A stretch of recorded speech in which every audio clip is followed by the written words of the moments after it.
ইমান ছাড়বা না আগুনে যাইবা? সকলেই বলে ইমান ছাড়বো না, আগুনে লাফ দেবো, অসুবিধা নাই। একের পর এক জনগণকে, ইমানদারদেরকে সেই আগুনের ভিতরে নিক্ষেপ করে। কেউ কোনো দ্বিধাবোধ করেনি, সকলেই ইমানের বলে বলিয়ান ছিলেন, আগুনে লাফ দিতে প্রস্তুত হয়েছে, এরপরে ইমান ছাড়তে প্রস্তুত না। জনৈকা মহিলা সম্পর্কে এই মুসলিম শরীফের হাদিসে এসেছে, জনৈকা মহিলা একটু ইতস্তত বোধ করেছিলেন, কারণ হলো তার কোলে একটি শিশু বাচ্চা ছিল।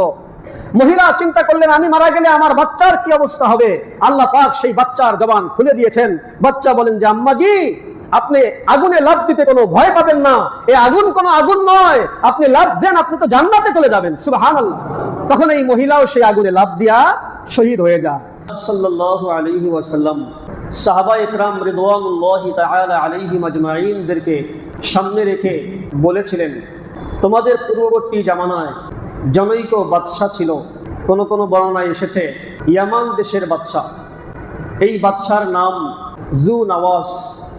এই বাদশা তার রাজত্ব পরিচালনা করার জন্য বিভিন্ন সেক্টরে বিভিন্ন রকমের মানুষকে সেট করেছিলেন। বিশেষ ব্যক্তিদের ভিতরে একজন ব্যক্তি ছিল জাদুঘর, জাদুবিদ্যায় পারদর্শী ছিল। এই ব্যক্তি আস্তে আস্তে বৃদ্ধ হয়ে যায়, বাদশার কাছে আবেদন রাখে, আমার বয়স তো আস্তে আস্তে বেশি হইতেছে, আমি যদি দুনিয়া থেকে চলে যাই তাহলে আমার জাদুবিদ্যা আমি কাকে শিখাবো? আমি যে কাজগুলি করছি এই কাজগুলি কে করবে? অতএব বাদশার সমীপে আরজ দরখাস্ত হলো, আমি মারা যাওয়ার আগে আগেই এই জাদুবিদ্যা যেন একজনকে শিখায়া যেতে পারি, সে যেন আমার হাল ধরতে পারে, এই জন্য আমাকে একজন বিচক্ষণ, তীক্ষ্ণ বুদ্ধি সম্পন্ন, চালাক প্রকারের একটা যুবক আমার কাছে পাঠিয়ে দিন। বাদশাহ একজন যুবককে সিলেক্ট করে। বর্ণনায় এসেছে এই যুবকের নাম হযরত আব্দুল্লাহ বিন তামির রাদিয়াল্লাহু তাআলা আনহু। নামটি স্মরণ রাখলে সামনের কথাগুলি আপনারা সহজেই বুঝতে পারবেন। এই আব্দুল্লাহ বিন তামির রাদিয়াল্লাহু তাআলা আনহু বাদশার আদেশে সেই মুরব্বী জাদুকরের কাছে জাদু শিখতে যায়। জাদু শিখতে যাওয়া আসার রাস্তায় একজন খ্রিস্টান পাদ্রীর সঙ্গে দেখা হয়। মাঝখানে একটু বলে রাখি, যেহেতু আমাদের নবী মুহাম্মদ সাল্লাল্লাহু আলাইহি ওয়াসাল্লামের দুনিয়াতে আসার আগে জামানার ঘটনা এটা, রাসূলের আগে যিনি এই পৃথিবীতে নবী হিসেবে ছিলেন তিনি ছিলেন হযরত ঈসা আলাইহিস সালাম। তো ওই পাদ্রী ছিলেন ঈসা আলাইহিস সালামের অনুসারী এবং বড় আলেম ছিলেন। ওই সময় ওই ধর্মটাই হক ছিল, সত্য ছিল। রাসূল দুনিয়াতে আসার পরে আর ঈসা আলাইহিস সালামের ধর্ম চলবে না। তো এই আব্দুল্লাহ বিন তামির রাদিয়াল্লাহু তাআলা আনহু জাদু শিখতে যাইতেন। যাওয়া আসার পথে ওই পাদ্রীর সঙ্গে দেখা হয়। এই পাদ্রী তাকে কিছু উপদেশ দেয়, কিছু কথা বলে, কথাগুলি মনের সাথে লেগে যায়, খুব মজা লাগে শুনতে। এক পর্যায়ে ওই পাদ্রীর হাতে মুসলমান হয়ে যায় হযরত আব্দুল্লাহ বিন তামির রাদিয়াল্লাহু তাআলা আনহু। এইদিকে আবার ওই জাদুঘরের কাছ থেকে জাদু শিখে বাড়িতে আসার পথে আবার সেই পাদ্রীর সঙ্গে দেখা করে বাড়িতে আসে। তো বাড়িতে আসতেও আবার দেরি হয়, যাওয়ার সময়ও সেই পাদ্রীর সঙ্গে দেখা করে জাদুঘরের কাছে যাইতে দেরি হয়, আসার সময়ও পাদ্রীর সঙ্গে দেখা করে বাড়িতে আসতে দেরি হয়। বাড়ির থেকেও শাসন করে, ওই জাদুঘরও শাসন করে। দুই দিক থেকে যখন দুই চাপ চলে আসে তখন এই পাদ্রীর কাছে যে বিচার দেয়, নালিশ দেয় যে আমাকে বাড়ির থেকেও টর্চার করা হয়, জাদুঘরের পক্ষ থেকেও টর্চার করা হয়, কারণ আমি আপনার কাছে কিছুক্ষণ সময় দেই, এই কারণে বাড়িতে যাইতেও দেরি হয়, জাদুঘরের কাছে যাইতেও দেরি হয়। তখন এই রাহেব, এই পাদ্রী বলে, যখন বাড়িতে তোমাকে জিজ্ঞাসা করবে দেরি হলো কেন, তখন তুমি বলবে জাদুঘর আমাকে আজকে দেরি করে ছেড়েছে, ছুটি দিয়েছে। আর জাদুঘরের কাছে যে যখন তোমাকে জাদুঘর জিজ্ঞাসা করবে দেরি হলো কেন, তুমি বলবা যে বাড়ির থেকে আসতে একটু দেরি হয়েছে। এভাবেই দিনকাল চলতেছিল। যাওয়া আসার মাঝে হঠাৎ করে রাস্তার মাঝখানে দেখেন বিরাট বড় এক প্রাণী। কোন কোন বর্ণনায় এসেছে এটা বাঘ ছিল, বিরাট বড় একটি হিংস্র বাঘ। মানুষের যাতায়াতের রাস্তার মাঝখানে বসে পড়েছে, মানুষের যাওয়া আসা সম্পূর্ণ বন্ধ। স্বাভাবিক, একটা বাঘ যদি রাস্তার মাঝখানে বসে থাকে, ওই দিক থেকেও লোক আসতে পারে না, এদিক থেকেও যাইতে পারে না, পুরা এলাকার ভিতরে একটা ভীতি ছড়িয়ে গেছে। এই পথ দিয়ে যাইতেছিলেন সেই যুবক, নাম কি আব্দুল্লাহ বিন তামির রাদিয়াল্লাহু তাআলা আনহু। এই যুবক চিন্তা করলো এতগুলি মানুষ সমস্যায় পড়েছে, এই সমস্যার সমাধান করা দরকার। তখন তিনি হাতে একটা পাথর নিয়ে আল্লাহর কাছে বললেন, হে আল্লাহ, আমার সম্পর্ক তো দুইজনের সাথে, একজন হলো জাদুঘর আর একজন কি খ্রিস্টান পাদ্রী, আল্লাহর ওলি। এই দুইজনের ভিতরে হককে আর বাতিলকে এটা আজকে আমি যাচাই করব।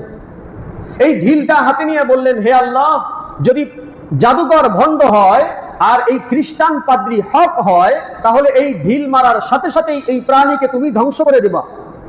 আর যদি খ্রিস্টান পাদ্রী ভণ্ড হয়, জাদুকর কি হয়, সঠিক হয়, তাহলে এই ঢিল মারার পরে এই প্রাণী মরবে না। এটা বাস্তবে আমাকে তুমি দেখায় দাও। যখন এই ঢিলটাকে মারলো, মারার সাথে সাথেই এই প্রাণীটা জায়গায় শেষ হয়ে গেল। প্রমাণিত হলো যে এই জাদুঘর ভণ্ড, খ্রিস্টান পাদ্রী হক। এই অবস্থা যখন মানুষ জানতে পারলো, তার মাধ্যমে এই বিরাট কামটা হইল। রাস্তার দুই পাশের মানুষ, দুই এলাকার মানুষের যাওয়া আসা বন্ধ হয়ে গিয়েছিল। তাদের এই সমস্যার সমাধান কে করলো? এই যুবকের নাম সবাই জেনে ফেললো। এই যুবক আস্তে আস্তে প্রচার ও প্রসার লাভ করলো, পরিচিতি লাভ করলো।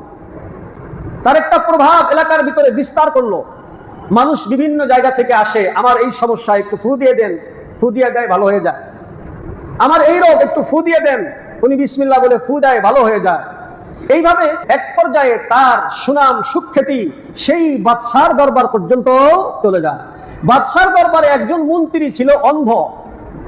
এই অন্ধ মন্ত্রী তার কাছে, এই যুবকের কাছে অনেক টাকা পয়সা নিয়ে, অনেক উপঢৌকন নিয়ে হাজির হয়। এসে বলে যে এই টাকা পয়সাগুলি রাখো, এটা তোমার জন্য পারিশ্রমিক বা হাদিয়া, তবে তুমি আমার চোখ দুটাকে ভালো করে দাও। তখন এই যুবক বলে, আসলে চক্ষু ভালো করার মালিক তো আমি না, যিনি ভালো করেন তিনি হলেন আমার আল্লাহ এবং তোমার আল্লাহ। তো তুমি যদি সেই আল্লাহর প্রতি ঈমান আনো, আমি চেষ্টা করব তোমার চক্ষুকে ভালো করা যায় কিনা। তখন এই অন্ধ মন্ত্রী এক পর্যায়ে স্বীকার করে নেয় যে হ্যাঁ, আমি মুসলমান হইতে চাই, এরপরে আমার চোখ ভালো হইতে হবে। এক পর্যায়ে এই যুবক ওই মন্ত্রীকে কালেমা পড়ায়া মুসলমান বানায়। এরপরে আল্লাহর কাছে দোয়া করে, হে আল্লাহ, তুমি তার চক্ষু দুটিকে ভালো করে দাও। মুহূর্তের ভিতরে আল্লাহ পাক ওই মন্ত্রীর চক্ষুকে ভালো করে দেন। সুবহানাল্লাহ। আগামীকাল যখন মন্ত্রী সভায় মন্ত্রী সাহেব উপস্থিত, বাদশা খেয়াল করে দেখে, কিরে অন্ধ মন্ত্রী, তুমি আবার চোখ পাইলা কোথা? তখন এই মন্ত্রী বলে, আমার আল্লাহ আমাকে চক্ষু দান করেছেন।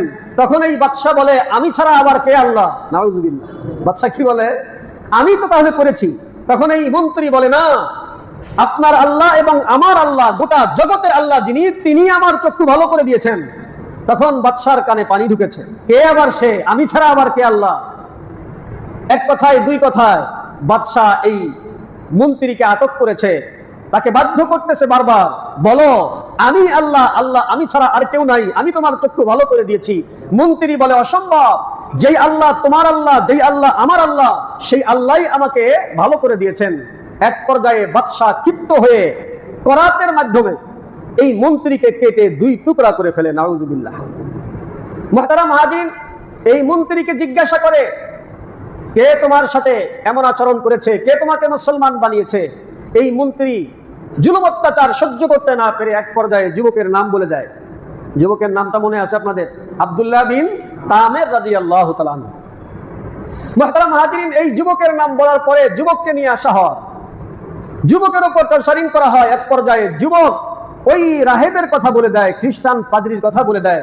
খ্রিস্টান পাদ্রী বলেছিল, যখন তুমি কোনো বিপদে পড়বে আমার নামটা বলো না, আমি মুরব্বী মানুষ, আমারে কষ্ট দিও না।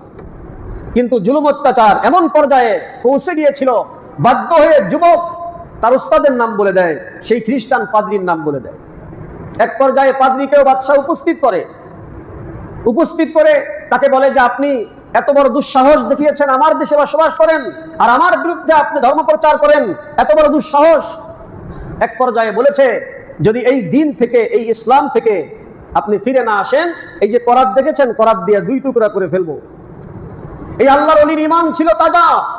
উনি বলেন যে কোনো পরোয়া নাই, লা খাউফু লাউমাতা লাইম, আমি কোনো পরোয়া করি না, প্রয়োজনে আমার জানকে আমি দিতে প্রস্তুত আছি। এক পর্যায়ে বাদশা তাকে করাত দিয়ে দ্বিখণ্ডিত করে ফেলে। নাউজুবিল্লাহ। মুহতারাম হাজিরিন, এইবার যুবককে উদ্দেশ্য করে বলে, এই যুবক, দেখেছো মন্ত্রীকেও করাত দিয়ে কাটলাম, তোমার উস্তাদকেও করাত দিয়ে শেষ করে দিয়েছি, এইবার তোমার পালা, তুমি এখন সেই আল্লাহর কালেমা থেকে ফিরে আসো, সেই আল্লাহকে বাদ দিয়া আমাকে আল্লাহ বলো। যুবকের ঈমান অনেক কঠিন ঈমান। যুবক বলে, অসম্ভব। বাদশা বলে, ঠিক আছে, অন্যদেরকে করাত দিয়ে কেটেছি, তোমাকে করাত দিয়ে কাটবো না, তোমাকে রিমান্ডে নিয়ে মারবো। এক পর্যায়ে বাদশা তার কিছু সৈন্যবাহিনীকে দিয়া, বিশেষ কিছু মানুষদেরকে দিয়া এই যুবককে পাহাড়ের চূড়ায় পাঠিয়ে দেয়। তাদেরকে শিখায় দেয়, পাহাড়ের চূড়ায় যখন সবাই মিলে উঠবা, সেখান থেকে যুবককে ধাক্কা দিয়ে ফালাইয়া দিবা। এই যুবক আস্তে আস্তে গড়ায় গড়ায় গড়ায় গড়ায় পড়তে পড়তে মারা যাবে। এই যুবক যখন পাহাড়ের চূড়ায় উঠেছে, পাহাড়ের চূড়ায় ওঠার পরে আল্লাহর কাছে দোয়া করে, হে আল্লাহ, তুমি যেটা ভালো মনে হয় সেটা করো, আমাকে কিভাবে রক্ষা করবা এটা তুমি জানো। আল্লাহ পাক রব্বুল আলামিন সাথে সাথে এই পাহাড়ের ভিতরে ভূমিকম্প সৃষ্টি করে দেন।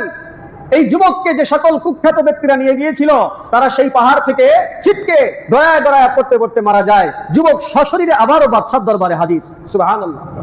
বাদশা বলে, কি ব্যাপার, আমার মন্ত্রী পরিষদ কোথায়, আমার সেনাবাহিনী নৌবাহিনী কোথায়? বলে, আল্লাহ তাদেরকে ধ্বংস করে দিয়েছেন, আল্লাহ আমাকে বাঁচিয়ে আপনার সামনে নিয়ে এসেছেন।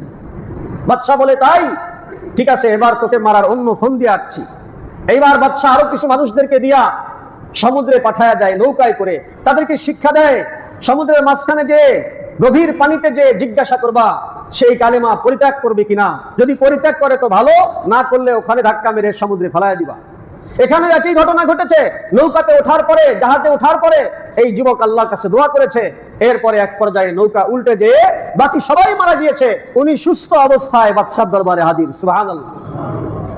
এক পর্যায়ে যুবক বলে, বাদশা মহারাজ, আপনি যত চেষ্টাই করেন আমাকে মারতে পারবেন না, কারণ মারার মালিক কে? সবাই বলেন কে? আপনি যত ফন্দি আটেন, কোন পদ্ধতিতে আমাকে মারতে পারবেন না। আমার আল্লাহ যখন আমাকে চাবেন তখনই আমি মারা যাব। যদি আমাকে মারতে চান একটা পদ্ধতি অবলম্বন করবেন। বাদশা বলে, কি? বলে, আপনি এক কাজ করেন, সারা দেশের মানুষগুলিকে এক জায়গায় করেন, তারপরে আমার কাঁধের থেকে তীর নিয়া আমার দিকে বিসমিল্লাহি রব্বি হাযাল গুলাম এই কথা বলে আমার দিকে তীর মারবেন। এই তীরটা আমার শরীরের যে কোনো একটা অংশে লাগবে, সাথে সাথেই আমি মারা যাব। বাদশা বলে, বাহ, সুন্দর তো, ভালোই তো তোমাকে মারার পদ্ধতি। বাদশা পুরা ঢোল পিটায়া দিয়া সমস্ত মানুষদেরকে, জনগণদেরকে এক জায়গায় করেছে। এক জায়গায় করার পর এবার যুবক বলেন যে সবাই তো আমাকে দেখতে হবে, তাহলে আমাকে একটা উঁচু জায়গায় গাছের একটা লাকড়ির সাথে আমাকে ঝুলাইয়া দেন, যাতে সবাই আমাকে দেখতে পায়। এরপরে আমি যে পদ্ধতি শিখিয়ে দিয়েছি, বিসমিল্লাহি রব্বি হাযাল গুলাম, এই কথা বলে তীর মারবেন। বাদশা তাই করলো। এই আব্দুল্লাহ বিন তামের রাদিয়াল্লাহু তাআলা আনহুর তীর নিয়া তাকে যখন মারলো, আল্লাহর নামে যখন মারা হলো, তখন সাথে সাথে এই কানে এই তীরটা এসে লাগে। উনি এই তীরে হাত দিয়া, এই জায়গায় হাত দিয়ে আস্তে করে ওখানেই শহীদ হয়ে যান। এই দৃশ্য ওই বাদশার দেশের যত জনগণ ছিল সবাই যখন দেখেছে, দেখার পরে সাথে সাথেই সবাই মুসলমান হয়ে গেছে। সুবহানাল্লাহ। মন্ত্রী পরিষদের মাথা খারাপ, বাদশার মাথা খারাপ। একজনকে ইসলাম থেকে ফেরানোর জন্য কত চেষ্টা করলাম, কিন্তু যেই লাউ সেই কদু, কি বলে গ্রামে। আরো বেশি ক্ষিপ্ত হয়েছে বাদশা। যখন পুরা জনগণ ইসলাম গ্রহণ করেছে, বাদশা খুশি না নারাজ? নারাজ। তখন বাদশা কি করলো, জনগণকে অফার দিল, যদি ইসলাম ছাড়ো এই দেব সেই দিব, এই অফার সেই অফার। কিন্তু জনগণের ইমান এই পরিমাণ তাজা ছিল, তারা বলে অসম্ভব, কোন অফারের সামনে ইমান বিক্রি করতে রাজি না। এক পর্যায়ে বাদশা বলে, তার মন্ত্রী পরিষদ যারা ইসলাম গ্রহণ করেনি তাদেরকে বলে যে তোমরা এক কাজ করো, উখদুদ, তোমরা পরীক্ষা খনন করো, বড় বড় গর্ত খনন করো। এই ঘটনা আল্লাহ পাক সূরা বুরুজের ভিতরে বলেন, কুতিলা আসহাবুল উখদুদ। পরীক্ষা খনন করতে বলেছে বাদশা। এই পরীক্ষার ভিতরে আগুন জ্বালিয়েছে। এরপরে জনগণের কাছে, ওই সকল ইমানদারদের কাছে এসে অফার দিয়েছে, ইমান ছাড়বা না আগুনে যাইবা? সকলেই বলে ইমান ছাড়বো না, আগুনে লাফ দেবো, অসুবিধা নাই। একের পর এক জনগণকে, ইমানদারদেরকে সেই আগুনের ভিতরে নিক্ষেপ করে কেউ কোনো দ্বিধাবোধ করেনি, সকলেই ইমানের বলে বলিয়ান ছিলেন, আগুনে লাফ দিতে প্রস্তুত হয়েছে। এরপরে ইমান ছাড়তে প্রস্তুত না। জনৈকা মহিলা সম্পর্কে এই মুসলিম শরীফের হাদিসে এসেছে, জনৈকা মহিলা একটু ইতস্তত করেছিলেন, কারণ হলো তার কোলে একটি শিশু বাচ্চা ছিল। মহিলা চিন্তা করলেন, আমি মারা গেলে আমার বাচ্চার কি অবস্থা হবে। আল্লাহ পাক সেই বাচ্চার জবান খুলে দিয়েছেন। বাচ্চা বলেন যে, আম্মাজি, আপনি আগুনে লাফ দিতে কোনো ভয় পাবেন না, এই আগুন কোনো আগুন নয়, আপনি লাফ দেন, আপনি তো জান্নাতে চলে যাবেন। সুবহানাল্লাহ। তখন এই মহিলাও সেই আগুনে লাফ দিয়া শহীদ হয়ে যায়। মুহতারাম হাজিরিন, যে সকল ইমানদার নারী পুরুষদেরকে ওই বাদশা, জলেম বাদশা, নাম ছিল জু নওয়াস, এই জলেম বাদশা যখন ইমানদারদেরকে এই আগুনের পরীক্ষার ভিতরে, গর্তের ভিতরে নিক্ষেপ করতেছিল, সবাই পুরে ছাই হইতেছিল। আর এই বাদশাহ এবং তার অনুসারী যারা ইসলাম গ্রহণ করেনি, এরা সেই পরীক্ষার চতুর্দিকে গোলাকার হয়ে তামসা দেখতেছিল, হাসতেছিল, হাসাহাসি করতেছিল, মদ গাঞ্জা খাইতেছিল, এরকম ভাবে রং তামাশা করতেছিল। মুসলমান আগুনে পুড়ে ছাই হয়, আর তারা চতুর্দিকে কি করে? রং তামাশা করে, হাসি তামাশায় মত্ত হয়। যেমন বর্তমানে ফিলিস্তিনের মুসলমান শহীদ হয়, আর ইসরায়েল কি করে? খুশি পালন করে। অনেক নামধারী মুসলমানেও দিনের ভিতরে লাগে না, এটা নিয়ে কোনো কোনো অনুভবই নাই। যাই হোক, মজার ব্যাপার হলো এই গর্তের ভিতরে যারা শহীদ হইতেছিল, হাদিসের কিতাবে পরিষ্কার লেখা আছে, আল্লাহ পাক তাদেরকে আগুনে যাওয়ার আগেই তাদের রূহকে নিয়ে যাইতেন। তারা মুর্দা অবস্থায় আগুনে নিক্ষিপ্ত হইতো, মুর্দা অবস্থায় আগুনে নিক্ষিপ্ত হইতো, জীবিত অবস্থায় নয়। তো যারা চতুর্দিকে গোলাকার হয়ে তামাশা দেখতো, এই আগুন তাদেরকে পুড়ে ছাই করে দিয়েছিল। পরিষ্কার ভাবে এসেছে, এই আগুন আস্তে আস্তে বাড়তে বাড়তে বাদশার পুরা মন্ত্রী পরিষদ যারা ছিল সকলকেই আগুনে পুরা ছাই করে দিয়েছে। বাদশাও পালিয়েছে, মন্ত্রী পরিষদও অনেকে পালানোর চেষ্টা করেছে। শেষ পর্যন্ত বাদশা পালাইতে যে আর কোনো জায়গা খুঁজে পায়নি, পানিতে লাফ দিয়েছিল, সেখানেই পড়ে শেষ। মুহতারাম হাজির, ধারাবাহিক তাফসীরকে বন্ধ রেখে এই ঘটনাটি আমি কেন বললাম? এখানে একটা বিষয়, একটা মেসেজ আমি আপনাদেরকে দেওয়ার জন্যই এতক্ষণ আলোচনা করেছি। আচ্ছা বলুন তো, যে সকল ইমানদারদেরকে আগুনে পুড়ে ছাই করা হলো, যে সকল ইমানদারদেরকে করাত দিয়ে কাটা হলো, যে আব্দুল্লাহ বিন তামির রাদিয়াল্লাহু তাআলা আনহুকে শহীদ করা হলো, অপরাধ কি ছিল কেউ বলতে পারবেন? একটা অপরাধ, তারা ইমানদার কেন? কথা বুঝাতে পারছি আপনাদেরকে? অপরাধ কি ছিল? ইমানদার কেন, এটাই অপরাধ। আর মুসলমান এই অপরাধের কারণেই এই বাদশাহ জুনাওয়াজ, কোন কোন বর্ণনায় এসেছে ইয়ামান দেশের বাদশাহ, এই ইয়ামান দেশের বাদশাহ জুনাওয়াজ মুসলমান কেন ইমানদার? এই অপরাধের কারণেই নির্মমভাবে তাদেরকে শহীদ করেছে, নির্মমভাবে তাদের উপর জুলুম অত্যাচার করেছে। বর্তমান আমাদের দেশেও মুসলমানদের উপর নির্যাতন চলছে, এই মেসেজটা আমি আপনাদেরকে দেওয়ার জন্যই এই ঘটনাটা উল্লেখ করেছি। কেমন নির্যাতন? জলেমদের পক্ষ থেকে মুসলমান নির্যাতিত হচ্ছে। কেমন জলেম? যারা সংখ্যা লঘু, আমাদের দেশে যারা সংখ্যা লঘু, এমন ব্যক্তিদের মাধ্যমে আমরা মুসলমান নির্যাতিত হচ্ছি। এটা কি মেনে নেওয়া যায়? কি বলেন ভাই? এই দেশ সকলেই আমরা এখানে বসবাস করব, হিন্দু, মুসলিম, বৌদ্ধ, খ্রিস্টান, স্বাধীন দেশে আমরা সবাই যার যার ধর্ম পালন করব, কারো ধর্মে কোনো বাধা নাই। তবে হক ধর্ম একটাই, ইসলাম, এটাকে মানতে হবে। কথা বলেন ঠিক কিনা? হক কিন্তু একটাই। তোমরা যারা ইসলাম ছাড়া অন্য ধর্ম পালন করবা, ওই ধর্ম বাতিল, এটাকে আমরা বলবই, এটা বলতেই হবে, এটা আমাদের ইমানের দাবি। কিন্তু এই সকল ধর্মের ভিতরে একটি ধর্ম আছে, হিন্দু ধর্ম। আমাদের দেশে আছে, থাক, সমস্যা নাই। হিন্দু ছিল, হিন্দু থাক, এটা আমাদের বিষয় না। বিষয় হচ্ছে হিন্দুদের ভিতরে একটা সংগঠন আছে, উগ্রবাদী সংগঠন, নাম হচ্ছে ইসকন। কি নাম? ইসকন, উগ্রবাদী সংগঠন। এই ইসকনের সদস্যরা আমাদের মুসলমানদেরকে যে পরিমাণ জুলুম অত্যাচার করতেছে, ইসলাম নিয়ে, মুসলমান নিয়ে, কোরআন সুন্নাহ নিয়ে, আমাদের নবীকে নিয়ে তারা বিভিন্ন সময় কটূক্তিতে লিপ্ত আছে, জুলুম অত্যাচারে লিপ্ত আছে। হিন্দু কর্তৃক মুসলমান মাদ্রাসার ছাত্রীদেরকে ধর্ষণ করেছে। এই ঘটনা আপনারা কারা কারা জানেন? হাতটা একটু উঠান তো, আমি একটু অবস্থাটা বোঝার চেষ্টা করছি, মনে কিছু নেন না।